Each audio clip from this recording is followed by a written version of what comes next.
with eyes wide open. Under the moonlight, with this tire iron, with eyes wide open. Oh, yeah. Greetings and salutations, and welcome to Hacker Slash. If you're joining us again, welcome back. This holiday sucks ass. If this is your first time listening, welcome to the party. We are a horror movie review podcast dedicated to telling you whether a movie is a hack, A total joke, a waste of time, or a slash. totally killer, pun intended. We believe horror is for everyone, and as such, we're rating these movies with the perspective we've gained from our varying walks of life and the flavors of fear we fancy most. My name is Chris. I'm your friendly neighborhood slasher enthusiast. This week, I'm joined by the classic horror connoisseur, Sean. I have ultimate sexiest playlist. Love is in the air this week as we're back in theaters to check out the latest Valentine's Day slasher. And if you support the show, you can also check out our B-side at the end of this episode where we get into some of our favorite Valentine's Day horror movies, as well as some of our guilty pleasure rom-coms, because everybody's got at least one, right? Before we brace for Cupid's bow, though, we have some follow-up. We definitely have some follow-up, and, you know, in the theme of Valentine's Day, we got to give some warm love to our new patrons. Thank you, Trevor, Paige, and Miki. We love to see it. Thanks for joining the fam. I hope you enjoy the show. Absolutely. Miki's also joining us live for this recording right now, which is super exciting. Very true. Hell yeah. Welcome to the family, folks. And that's our follow-up. Well, last week we reviewed Happy Death Day to You, which was a Christopher Landon sequel that blended horror with a sci-fi Back to the Future 2 bend. Landon also had his hand in this week's film, though, which sees director Josh Rubin put a horror spin on rom-coms. The film follows a pair of co-workers who find themselves in the path of a notorious serial killer, a killer who has their eyes set on slaying romantic couples on Valentine's Day. This week, we're talking about Hard Eyes. What were you expecting going into this?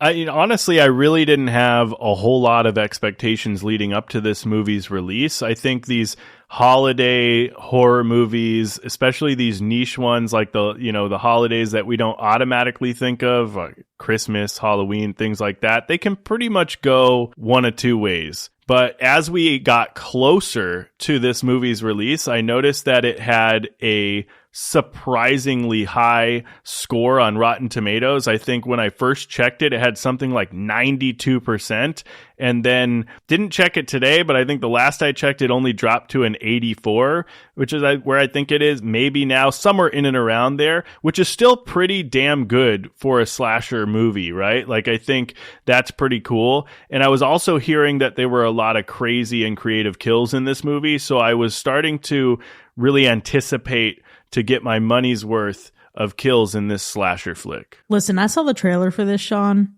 and I thought exactly that I'm going to get my money's worth with a slasher. Because A, you take any fucking song that I love and you put it in a horror movie trailer, you make it sound a little bit more creepy, I'm in. It doesn't take much to get me there. And this one had Can't Take My Eyes Off of You playing over these scenes, and I was so excited for it. Obviously, it looks like we have an incredible cast. We've seen our leading lady in Totally Killer. We've seen our leading man in Scream 5 and Scream 6. So my expectations going into this were just, I was down to clown. It's Valentine's Day, which is already pretty fucking campy. It's a slasher, and the killer design looked incredible. So I really just expected to have a great time. What I did not expect, though, was it to be a blend of a slasher and a rom-com. That I had no idea we were going to get. I mean, that is very, very true. I did not play into that at all either. I think that is definitely a feel of the movie that I wasn't expecting. But man, I will tell you, there's a lot of different things that this movie did. And I feel like one thing that might be a sleeper, if you're not paying attention, is the soundtrack to this movie slaps. It really fucking does. It's so good, with songs ranging from like Outkast to the Supremes, and a solid amount of like less popular songs mixed in there as well. It really felt like the soundtrack was pulling its weight in this movie, almost like working to keep that Valentine's Day feel or setting or whatever prevalent, right? Sean, every single fucking song in this movie I have on a love playlist on my phone that I have custom made. There you go. It speaks to you. It does. This movie could not be cut more for me. I guess it could have been more gay. If it was more gay, it would have been more for me, I suppose. But this one is such a great blend of being a slasher and being, something that can identify and have fun with a lot of the rom-com tropes. You can honestly, truly make a drinking game out of this where you can call it all the rom-com references. For example, this movie takes place on one long-ass night in Seattle. That in itself makes it Sleepless in Seattle. So true. And then you have obviously like the humiliating meet cute that is further humiliating when the reveal of the cutie you ran into later turns out to be someone you work with on their first day with you. Of course. It's silly as fuck, but I'm here for it. And that's why I had so much fun watching this movie. Sean, I laughed out loud so much. Unashamed. Oh, for sure. We were laughing. We were pointing out, like when I say we, my wife and I went to see it in theaters, and we were laughing, having a great time the whole time. We were pointing out shit. We were pleasantly surprised by it all. It wasn't taking itself too seriously, but it wasn't that it wasn't serious. There was serious when it needed to be, and then there was moments where like it felt campy in a very cheesy way. Like it felt a little cheesier than maybe your average rom-com because it was kind of a parody of that in a way, and it just felt great. It was just a fun time to watch everything kind of blend together. It was about as cheesy as a dish at the melting pot where people inevitably fucking end up on Valentine's Day. Terrible dates. I've never been to a melting pot, by the way, but it does make me think of Glee, fondue for two. If you know, you know. One thing that surprised me, though, is exactly what you said about it being serious in some moments and then really comical, really fun in others. I expected one tone in this movie, but there's actually something pretty interesting that they do with this killer, because I thought this was going to have zero lore to it. I didn't think there would be any real buildup to it. But where this movie drops us, this killer's already famous. And it borrows a lot of things from real life that I actually think lend itself well to making this something you can be even more invested in. For example, HEK killer. Oh, yeah. It's giving BTK killer. And when you think about the idea of a killer targeting couples, that's exactly what the Zodiac did. And we think of any really notorious serial killer often either entered home and attacked couples, or Son of Sam was shooting at couples in cars. So that is something that really stood out to me. And I was like, oh, I was a little caught off guard by it. Yeah. I mean, it's a great call out. It really does play into other things, right? It's very self-aware in a couple of ways, right? It's self-aware in the same sense that maybe Scream is self-aware, but it's also self-aware in the sense of like, hey, it's poking fun at not just some of your favorite horror movies, rom-com movies, whatever. It might be even poking fun at some of history's famous serial killers. Mm-hmm. It could. There are some moments in there, and we'll get into that in the spoiler zone, where it definitely raises that question of like, okay, what is the intention here? Yeah. But obviously this means that this movie isn't scary by any means. Yeah, I think, it's not very scary. I think this is a perfect movie, though, to take your date, right? Especially on Valentine's Day, obviously, because it's a movie that takes place on Valentine's Day or in and around Valentine's Day, right? So it plays heavily into the rom-com vibes without losing any of the fun slasher energy. So I think that is a really good thing. Like when you're thinking of like a good date night movie, right? I think that kind of plays both sides of the field there, which is great. It also has just enough moments that make you cringe. So you throw in a couple of decent jump scares and you got yourself a date night, folks. Yes, and horror always goes really well with a date night. But this is such a great option and a safe option of, yeah, okay, I'll give you your rom-com, but I still want my horror movie. This feels like a great compromise for the both. Yeah, for sure. And here's the thing. It's not that we haven't gotten a horror comedy before, but I can't really think of another solid rom-com horror movie that really sets out to do what this movie did. Because sure, we've gotten movies like Lisa Frankenstein recently, but that to me isn't really like a slasher in the true like vein of slasher movies. I think what this movie does really well is it pulls heavily from a lot of different movies across multiple genres. I think it's pulling inspiration from movies like Jason Lives all the way to fucking Titanic and classics like Clueless and Romeo and Juliet, Bonnie and Clyde, all these things, right? But this movie plays with its inspirations, and I think it delivers a fun and fresh story that just feels original and fun. Absolutely. I agree with you 1,000%, but I do want to take a step back because even just looking back to what we did last week, right, with Happy Death Day to You, we've seen horror do Groundhog Day, but with horror. Back to the Future, but with some kills. Freaky Friday, but with murder. And now we have a rom-com, but with a slasher twist. So it's exactly what you think it would be when we say put these two things together.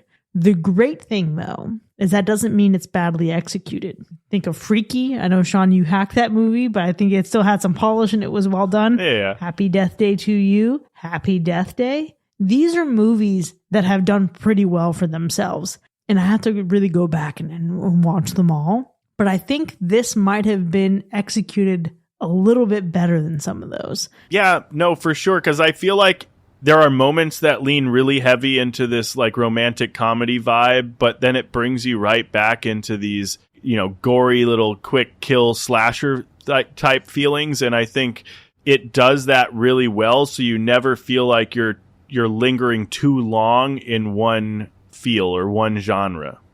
Mm-hmm. Let me tell you though, there is a moment in this movie in its third act as it feels like it's maybe making its way towards its ending, or you might think you're heavily in the rom-com of it all.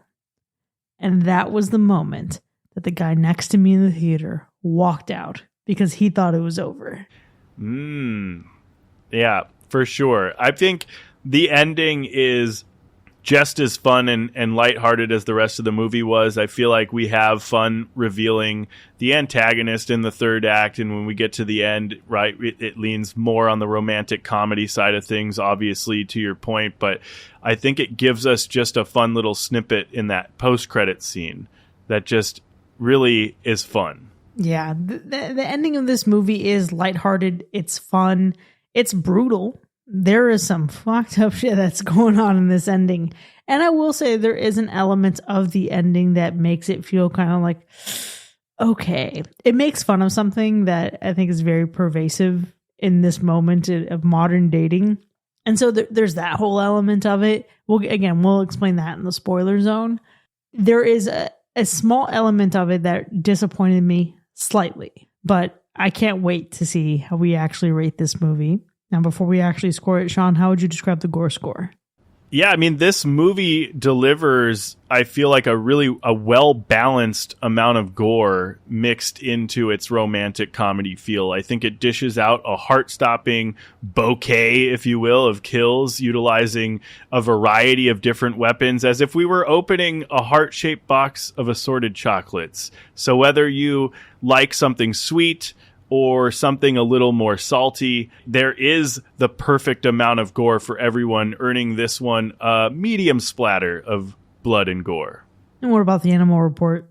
Well, Hard Eyes is a killer that targets couples in love, and if you love animals, you can rest easy knowing that there was no harm done to our furry friends in this one. Let's go ahead and get into our ratings then. Hard Eyes from 2025. Was it a hack or a slash? I feel like this is going to be short and sweet. I think this movie, Hard Eyes, delivers exactly what it set out to do. We got a fun, fast-paced slasher flick with a little extra heart, and maybe one or two ripped out as well. But I feel like this isn't just a horror film. It fully embraces the rom-com genre as well. I feel like you're going to see this movie pay homage to horror movies like Scream or My Bloody Valentine, as well as things like 10 Things I Hate About You or Notting Hill. And I think this movie winks at the audience without ever feeling cheap, right? Like, I feel like it's the self-awareness of it all, making sure it really never takes itself too seriously. And I feel like it's honestly the perfect date night movie, because whether you're cuddling up close or covering your eyes, I feel like you're bound to have a good time. You could even swoon, if you will, over all the Easter eggs we get in this movie. So it's a fun time, and I wanted to just share this little poem. Roses are red. These two genres should clash, but I guess murder is a love language because this one's a slash. Damn, that was good. That was good. I have my own love letter that's nowhere near as poetic as this shit, Sean. That was well done. That was exceptional. We are gathered here on, as this episode publishes, Valentine's Day. And I, in particular, am here to profess my love for this fucking movie from the rooftops. Catch me outside AMC like John Cusack with a boombox over my head, because we have been starved for good Valentine's Day horror movies. The slashers with holidays, they're getting a glow up. We had Terrifier 3 and Christmas. We had Thanksgiving recently. This is the next iteration of that.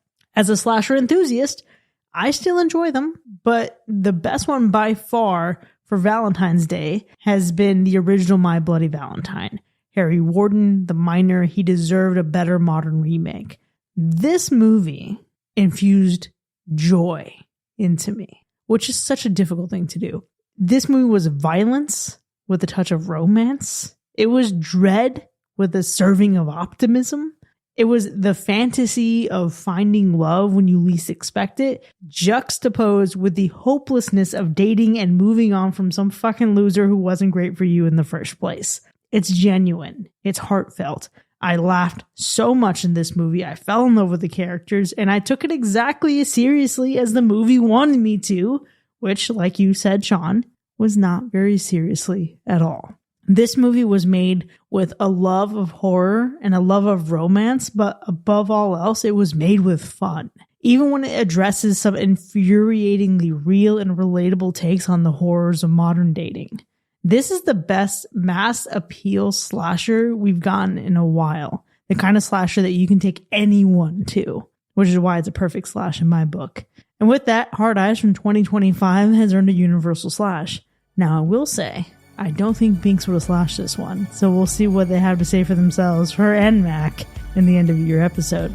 You can catch this movie in theaters right now. If you're listening to this episode post its theatrical run, do let us know what you think. You can find a link to check it out online in the show notes. Now, when we return from our break, we have a lot to dissect. The rom-com of it all, the killer of it all, and I can't wait to dive into that spoiler zone territory with you. See you in a bit.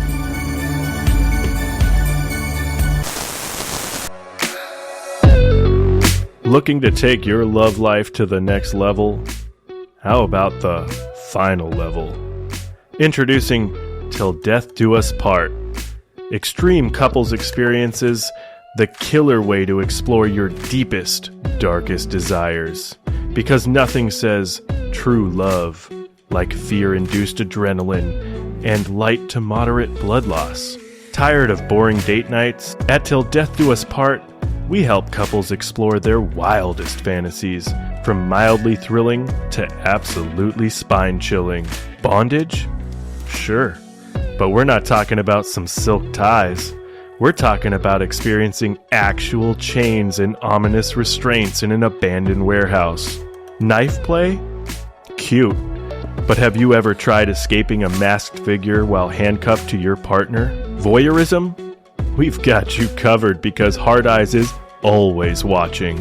Our signature experience, the love test. Can your relationship withstand the ultimate test? You and your partner must prove your love or face the Hard Eyes challenge.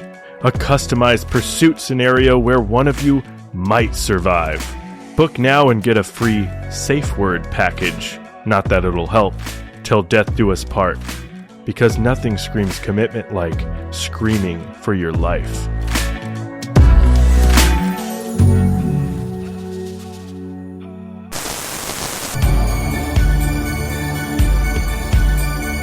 Welcome back, folks. You are now entering the spoiler zone for Hard Eyes, which has earned a universal slash. Now, we have a lot to unpack here, but before we get into the specifics of our ratings, let's go through those kills.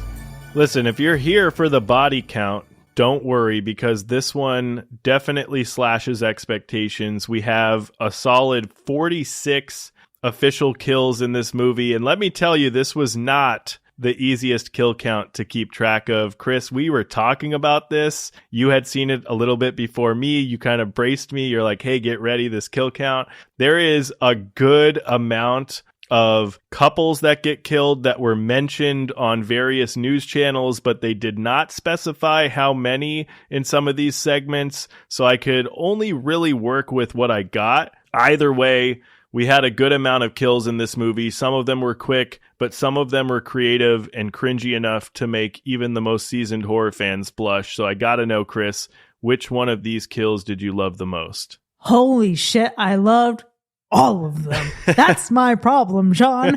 Not a bad fucking kill in this movie. Each and every one of them was a sight to behold or served as perfect punctuation in this movie. Maybe you have a favorite that stands out to you. There are so many dramatic ones that I think are great. I'm just going to start even just with the first kill in the movie that we truly see, which is the photographer with that fucking blade going through the camera lens into the eye. So good. Holy shit. So good to start the movie that way. As a photographer, I think I would hate for that to happen to me.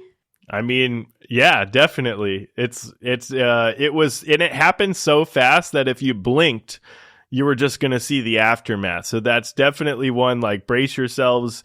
If you're joining this right now and you have seen the movie, right, then you know what we're talking about. But if for some reason you're sticking around because you don't care or you just want to learn a little bit more about it before making a decision to watch it, don't blink, because this movie just starts off. And if you look away, look down, grab your popcorn, grab for your drink, whatever, you're going to miss it. That was a fucking great cold open kill. It was a great cold open kill. Even just the series, like, they really build up how obnoxious this fucking couple is. And bless this photographer, man. He was just like, you're a dick. I did love it, though. It really just... You're like opening the movie, right? And there's this couple is like doing their engagement thing, and it's so over the top, it's so cheesy, it's cringy. Again, with a fucking song that I have on a playlist. Of course, because the soundtrack is superb. But yeah, this couple, you're like, where is this movie going? Is this what it is? Is this going to be like a really shitty B-movie type shit that we're going to get here? Is this going to really completely flop? And then all of a sudden, boom, you get that kill and you're like, oh, fuck yeah, here we go. And then the chase scene as he's trying to shoot this bitch, like, it's crazy, man. It gets crazy. What a final girl chase at the very beginning of the movie. It is, right? Like, right away. That's what I'm saying. It just starts going. You at first, for a split second, don't even think it's gonna like take off in that regard, and it does. It does go down that path. It escalates right into the fucking wine press. Yeah, the wine press. Okay, dude, it's too good. It's too good, right? Like, that whole build up to get there was amazing. And just the compact, like, didn't know how they were going to show that, right? And it was just this perfect blend of gore but campiness, but also like the eyeball popping. I mean, what is not to love about that, right? Like, it's a perfect example of a very serious, very gory, very brutal kill, but not taking itself seriously enough for us to like really feel the severity of that. It was a fun little squish. Little squish, made some wine. I was wondering what the fuck she was in. It didn't even connect to me that she was at a fucking winery. I should have put those dots together. But she's chilling in that machine, and I'm just like, what the fuck is she in, dude? I'm with you. It took me forever to figure out what that was. Okay, but also the way that the Hard Eyes Killer just caresses the green button before pushing it. Excellent. It was a little touch. Good. It's so good. Those are the little things too, like if you miss it, that when you rewatch it, you'll start to pull those little nuances out of the film that almost play into what we reveal later in the film too, which I think is super great. But yeah, I didn't catch the winery thing at first either. I was like, what is going on? What is this thing? I thought they were just outside and it was pretty. Yep, I know. I thought it was just like a park or something. Had Great no idea view. we were at the vineyards, you know? Super, super good. I will say I got one of my favorites is towards the end, and it's literally when we see Detective Shaw getting stabbed in the neck with the metal straw to start. Okay. Yeah. Because of course this fucking metal straw would somehow find itself some significant meaning.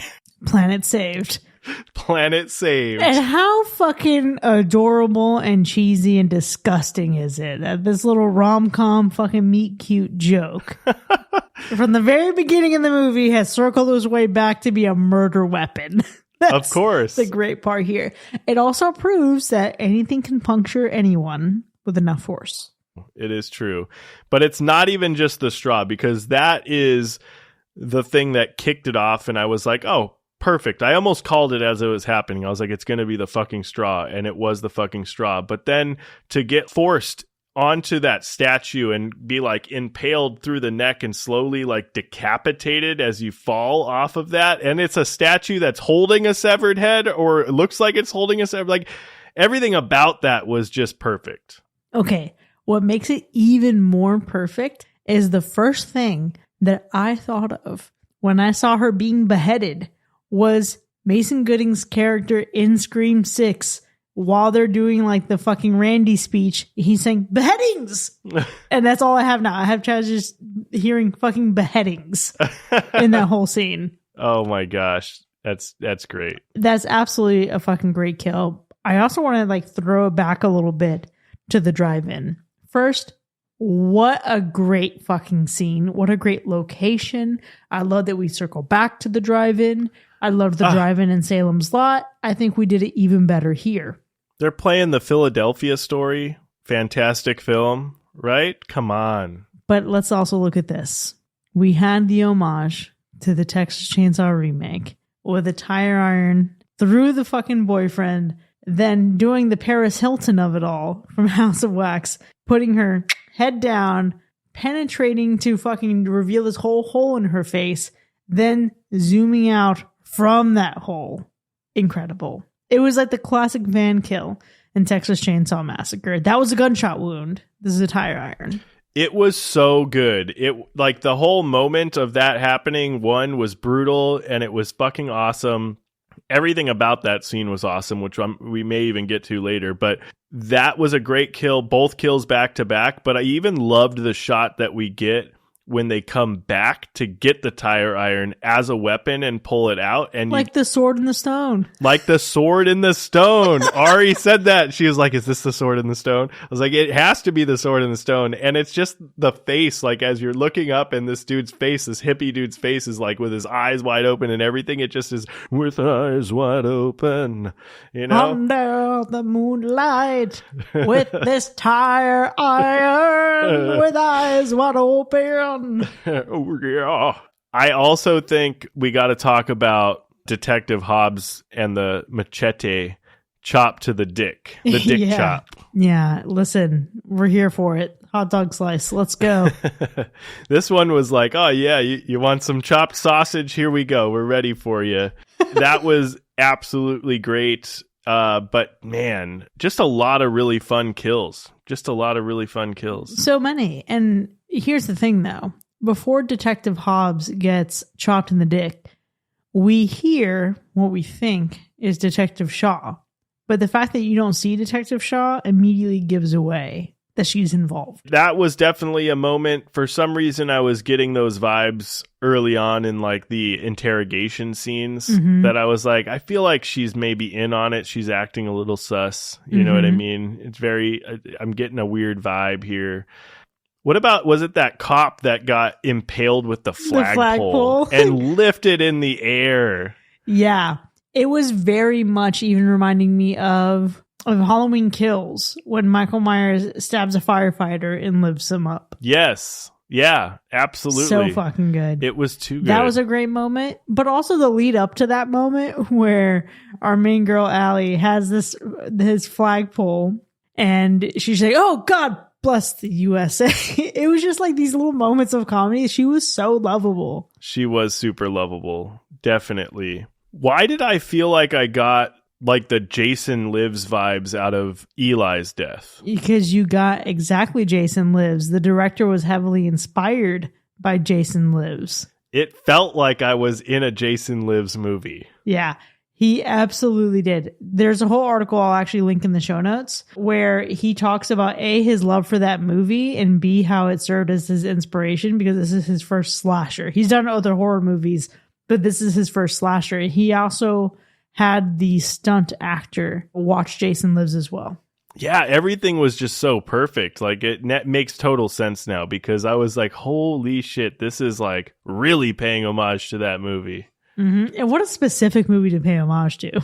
Absolutely. I mean, out of all of them, this is the one we're going to, which I'm not mad at. I think it's fun, but like, dang, that was good. Because I think Jason Lives is one of the more atmospheric, like it has like this visual vibe to it, I feel like. But I also love just using those classic slashers in the DNA of this movie because they started there as the baseline and then they would just tweak it. Like he had the classic head cock in there and he wanted to pay homage to Jason and then also Michael Myers. So taking a movie like this and thinking about the physicality of this role, yeah, sure, we have 3 different hard eyes, just like you have 3 different fucking ghost faces, but the stunt actor portraying this character did such a great job physically. Yeah, absolutely. Definitely. You know, one of the things that I love the most in this movie is actually the writing. I have to say, the writing in this movie is chef's kiss. It's clever, it's witty, it's fun, it's not taking itself too seriously. It's got a lot of little nods and Easter eggs in the dialogue. The character dialogue is great. I want to just say, Philip Murphy, not for nothing, right? Like, you finally nailed this one. I wasn't, obviously, we mentioned this earlier, like, I wasn't the biggest fan of Freaky, although I've warmed up to it a little bit. Didn't like It's a Wonderful Knife too much, and Time Cut was basically a Temu Totally Killer. But this movie, dang, this movie was definitely it. This one was a well-balanced, well-written film. Okay, so I get it. I actually watched Time Cut after I got home from the theater watching this because I just wanted more of this vibe. And it was fun. Like, I get it. It's not Totally Killer, but it was fun. Yeah. You know, hey. Something else that I loved, though, and, you know, I talked about the killer design, the mask, incredible. I loved the light up eyes and the practicality of the light up eyes. There was a reason for it. So good. All the heart accents in this movie, incredible to look at, from the killer's mask to the throwing knives with little heart cutouts. This is what the movie Valentine wishes it could have been. 100%. Absolutely. But the color grading in this movie, it's fucking beautiful. We were talking earlier about that opening chase scene and when she like runs towards the wine press. You can see blue moonlight just falling into this movie and falling into every scene. So when they take the blue, but then they blend in the red for not only the fucking gore and the violence and blood, but the red for Valentine's Day and this romance, it is beautiful. Yeah. It was definitely beautiful visually. Everything in this movie added to the film. The lighting they used, the color grading, right? The soundtrack, the acting, all of it was fantastic. But yeah, I think that was a great shout out for sure. There's so much to love here. I was just thinking about that opening scene again. Like, obviously, I was talking about how beautiful it was. It was one of the best scenes in the movie. I have like a bunch of them that just have these moments that I loved, but what a strong opening. I think this movie is as strong as I would think like the 2009 Friday the 13th reboot, where it felt like a mini Friday the 13th movie inside of a Friday the 13th movie.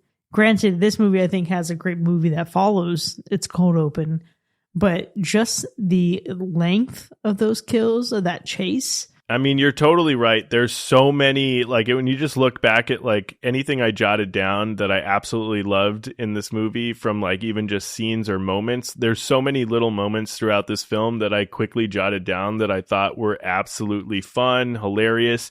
But I know I was alluding to it before when we were talking about kills, but I gotta say the whole scene where they are hiding in the van at the drive-in and they get into this serious conversation, literally having this serious conversation while the hippie couple in the back are just fucking. Yeah. There's moments you start to hear these like subtle groans while they're having these conversation, and then all of a sudden you hear some ball slapping sounds that were just absolutely insane. And I'm thinking to myself, is this really fucking happening? Is this movie really doing this? And yes, this movie was really doing this, and it was fucking glorious. It was fucking hilarious. That is such a great scene overall, even outside of just the van component of it. But what I fucking love was they filmed that section in 2 separate parts. So they filmed their section in the front of the car with their serious conversation on one day, and then on a separate stage they did the couple fucking in the back.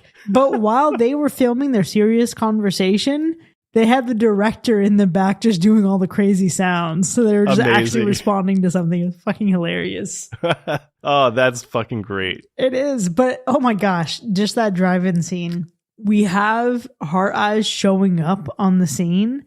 And it really felt like Michael Myers in Haddonfield on Halloween night in the 2018 sequel. When he's just like, Michael Myers shows up on that street and he looks like he's just taking it all in like a fucking kid in a candy store. Yeah. And this motherfucker strolls in Valentine's Day. He's out here to kill couples, and there's couples everywhere. Excellent.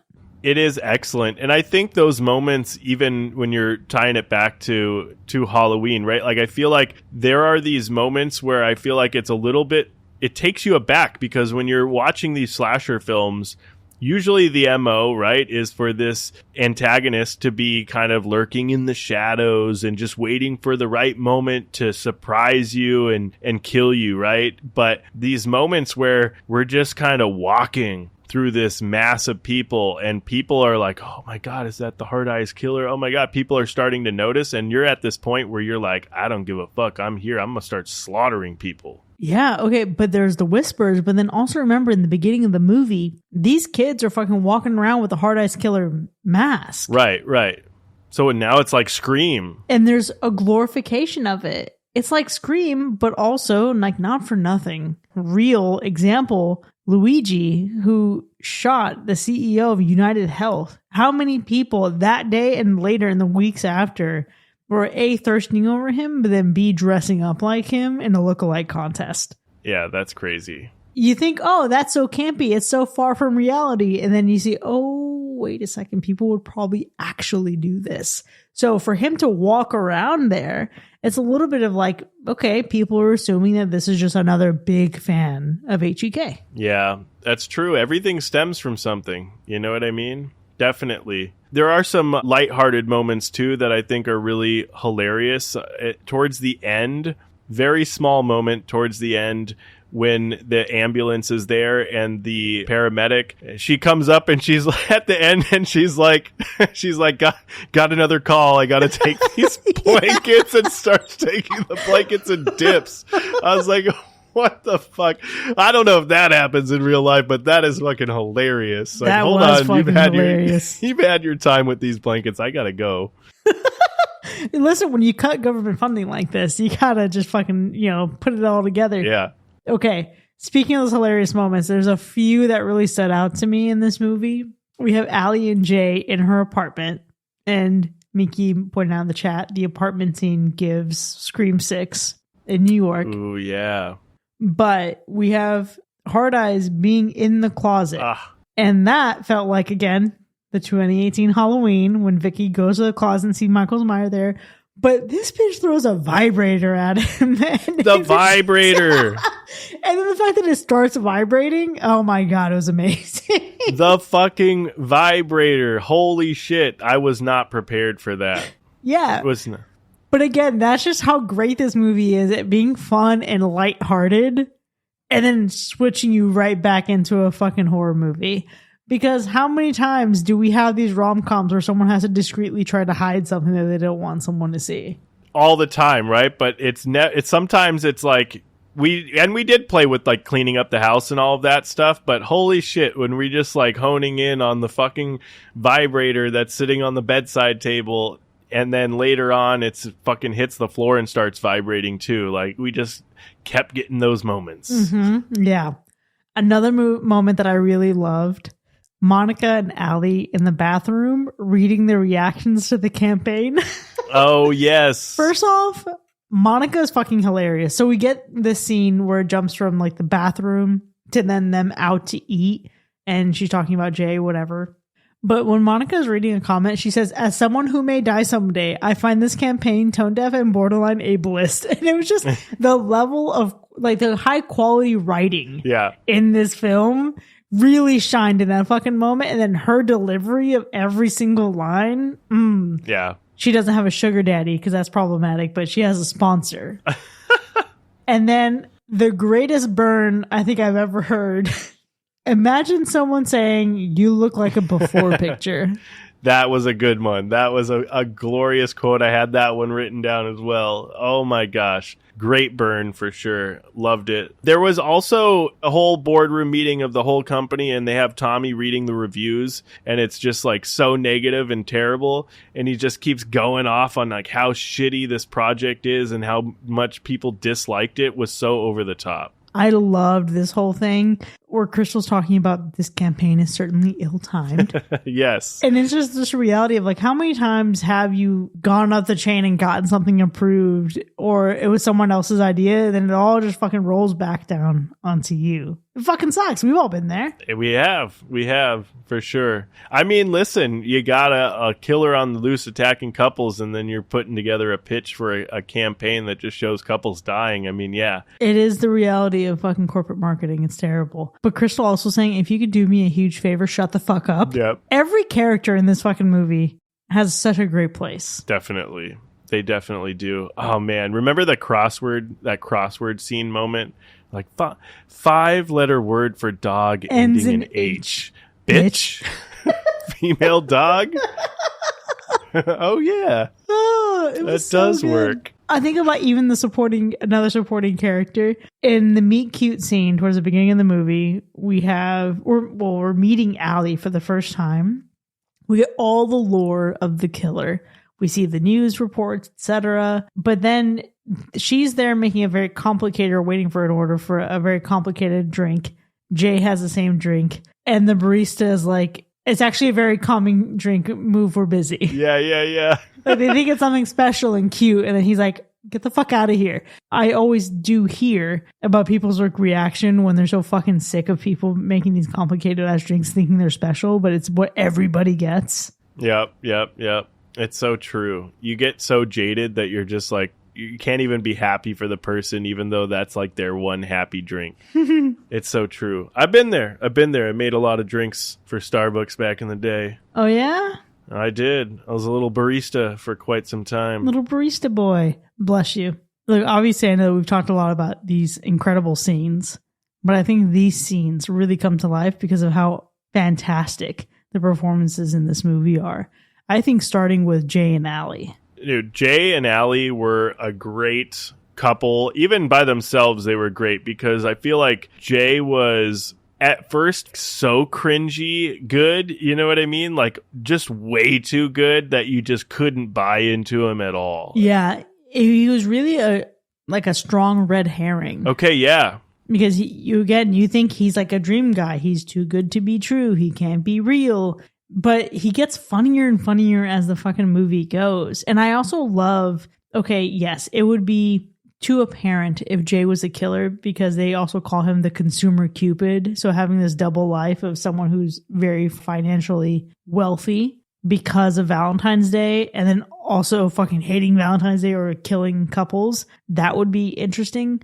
But it's also just so fucking overdone and played out. And what we get instead is him and Allie being such a great balance and support for each other and a great team together. Yeah. She was no damsel in distress this whole movie. Right. He was. For sure. And you did kind of warm up to him as it went on. And I also had that moment where I was like, ooh, I think the red herring of it all got me. I'm like, ooh, was it this guy? But let me tell you, I also had a brief moment where I kind of thought it could have been Allie and Monica. Oh, tell me about this. Well, there was so much dialogue of like hatred, you know what I mean? That I thought that almost served as a red herring. I feel like Allie was talking so much shit throughout this movie that I was like, maybe her and Monica are getting together and doing these kills. But, you know, as it went on, obviously it turned into something else. And then obviously when we're jumping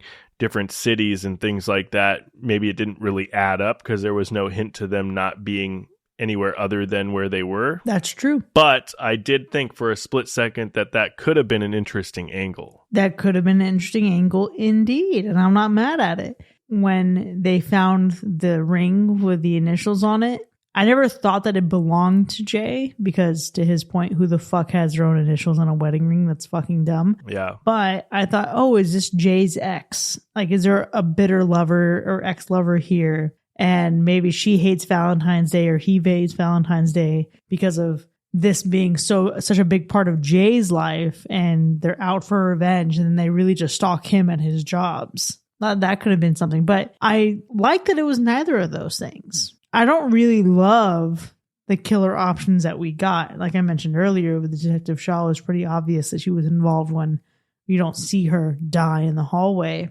Yeah. But I like that it wasn't anything to do with Jay. I love that it was just a complete coincidence that the killers happened to see them kiss in a fucking terrible rom-com moment. Right. They just happened to catch that. And it was like just the passion behind the kiss that they were like, ooh, we're going to redirect our focus to this couple, as it turns out. Okay, so another aspect of the characters in this movie, Sean, I couldn't remember in the moment in the theater. Obviously, I knew I was looking at Jordana Brewster. She was in Fast and the Furious. Yep. But Hobbs and Shaw, I didn't watch the fucking Fast and the Furious movies past like the first or the second. So that component, I knew it was something, but I couldn't tell what the fuck it was. Yeah, it's true. I've watched a lot of the Fast and Furious franchise. I don't think I actually ended up watching Hobbs and Shaw, but I'm very well aware that we had the Hobbs and Shaw like spin-off type thing from the franchise. And when I heard that they were, it was just a light bulb moment, just like the character. Like when somebody tells you like, I'm Detective Shaw, Detective Hobbs, you're like, really? Hobbs and Shaw? Really? And they're like, I've never seen that movie. It's too good. It's too good. And then, yes, Jordana Brewster or whatever, like, great. Ari was like, who's she? Where's she from? I know her. I was like, that's Fast and Furious. Paul Walker. It's also The Faculty. The Faculty. Dang. It's such a, oh man, I love that movie. You know, she was in some good shit. The Faculty, which is apparently getting remade. Interesting. I don't know how I feel about that, but she looked great. I haven't seen her in something in a long time, maybe since an older Fast and Furious or something, but she looks great, man. She absolutely does. Who else looks great? Devon Sawa. Detective Hobbs. Okay, sure. Good luck to him with his fucking Chucky series getting canceled. But honestly, great performances overall from folks who have been in horror. Obviously, we have Olivia Holt playing Allie, who was the young Pam in Totally Killer. Oh, that's true. Mm-hmm. Dang. Look at that. Look at all these connections. And obviously we know Mason Gooding from Scream. Of course. Famed son of Cuba Gooding Jr. So many, there's so much here. This movie is just riddled with fun little nods and tiebacks and little pathways to other things. But yeah, I mean, it is interesting that we got this whole thruple situation, right? I think Detective Shaw was definitely the one that most of us will be able to guess at one point or another along the way. Didn't really see the IT guy coming because he had such a brief moment, but maybe if I watch it back and watch that first introduction, maybe I would see a sign.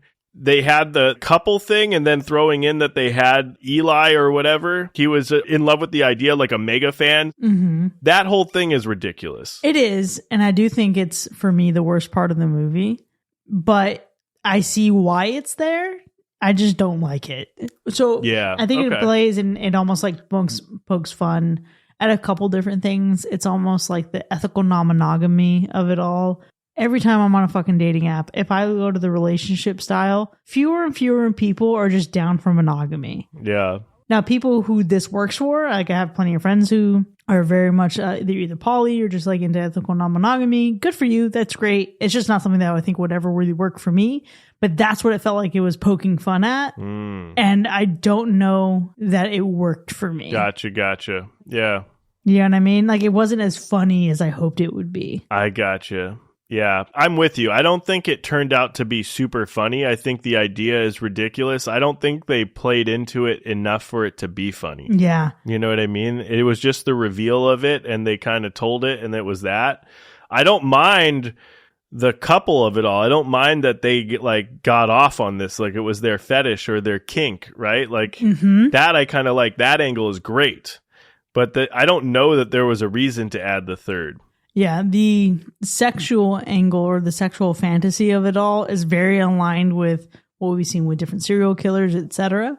But I do think that the couple, or at least him as the husband, having such a brief moment, I thought that was more leaning into making fun of slashers, where the killer's just sometimes this random ass person. It's kind of like Old Man Jenkins. I would have gotten away with it if it wasn't for you and your meddling dogs.